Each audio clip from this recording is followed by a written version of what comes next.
Murilo, com quem tive o privilégio de ter sido deputado federal na primeira legislatura, junto com ele, no Congresso Nacional, uma pessoa sempre muito serena, sempre muito tranquila, mas sempre muito firme nas suas convicções. E será seguramente, Murilo, um ganho imenso para o Estado, mas para esse bloco, para o PSDB e para o próximo Presidente da República, a sua presença no Senado Federal, pela capacidade de diálogo, convicção e seriedade na sua conduta. Então, um privilégio estar aqui hoje, cumprimentar o nosso presidente, o Reinaldo, em nome dele cumprimento todos os deputados presentes, cumprimentar o Ataí, o prefeito do PPS, cumprimentar o prefeito Ari, o privilégio de vir aqui à cidade de Dourados e de forma muito objetiva. Tenho participado com o senador Álvaro Dias de encontros semelhantes no estado do Paraná. Também estamos numa trajetória visando as eleições de mudança em 2010. E são duas reflexões.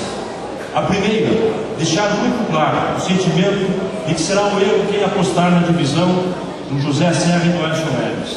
É compreensível e natural que ambos procurem nesse momento ganhar musculatura, demonstrar um projeto para o país e tentar viabilizar suas candidaturas a seu modo, a sua maneira e respeitando a sua personalidade à presidência da República. Mas será um erro acreditar nessa divisão. O presidente Lula antecipou o processo eleitoral ao buscar dar visibilidade à sua candidata à presidência da República. Isso precipitou o debate em todo o país e precipitou o debate também nos estados. Essa definição, como diz a Bíblia, será no momento certo. Tanto o Serra quanto o Aécio tem postura, tem maturidade e tem clareza do que está em jogo nessa eleição. E será um erro o PSDB cair na armadilha de que essa será uma eleição plebiscitária em relação ao governo do presidente Lula, ou de que será uma eleição comparativa entre o presidente FHC e o presidente Lula. Cada um a seu tempo deu um papel e uma contribuição importante à política brasileira. O presidente Fernando Henrique vai passar para a história como presidente que, de forma mais firme, ao longo dos 500 anos do Brasil e da história republicana, foi o primeiro governo que alcançou a estabilidade fiscal. O Plano Real vai passar para a história como o plano responsável, lá com o presidente Itamar Franco e depois o presidente Fernando Henrique Cardoso, que garantiu a estabilidade e um processo inédito de crescimento da economia brasileira de forma continuada, como nunca o Brasil experimentou.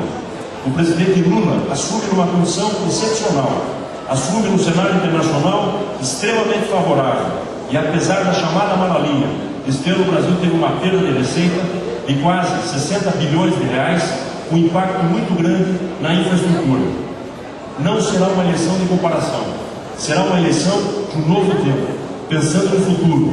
E nós teremos a capacidade de ter dois candidatos que demonstraram competência na gestão pública, que demonstraram competência e capacidade política ao administrar dois estados importantes, Minas Gerais e São Paulo, com índices de crescimento acima da média nacional. Este ano, o estado de São Paulo tem um investimento comparável ao PAC que está sendo realizado em todo o Brasil, apesar da sua baixa execução. E o segundo ponto de reflexão. Esta semana o Ataí destaca uma sucessão de denúncias que atingiram em cheio a gestão do Distrito Federal. Nós temos que ter clareza do que está em jogo nesse momento. De um lado, firmeza e convicção em defender todas as investigações. Atinja a quem atingir, doa a quem doer. Para mostrar que este bloco, o PSDB, os democratas e o PPS, não compactuam com qualquer tipo de desvio, como o governo e o PT compactuaram com o mensalão, com os mensaleiros e com o grande desvio de recursos que o Brasil testemunhou entre 2004, 2005 e 2006. Nós não temos meio termo.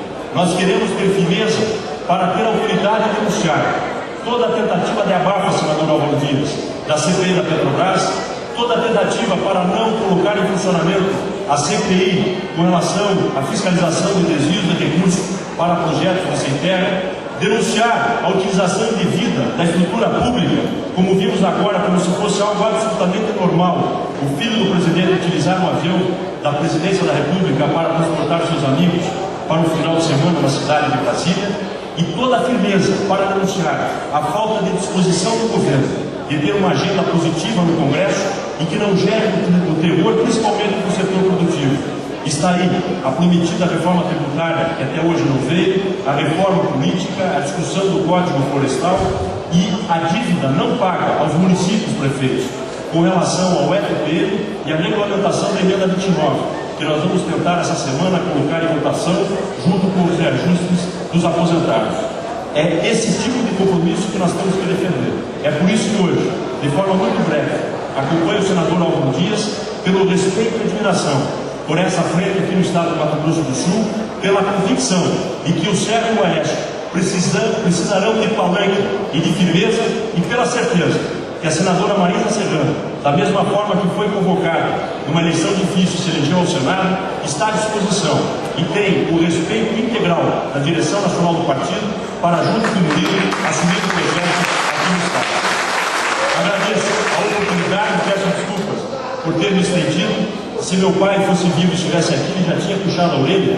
Ele disse que nós políticos temos mania de falar muito. E ele dizia que o orador tem que respeitar 3 coisas: falar em pé para que todos vejam, falar alto para que todos escutem e falar pouco, para que não canse ninguém e ainda batam palma no final. Muito obrigado e boa sorte.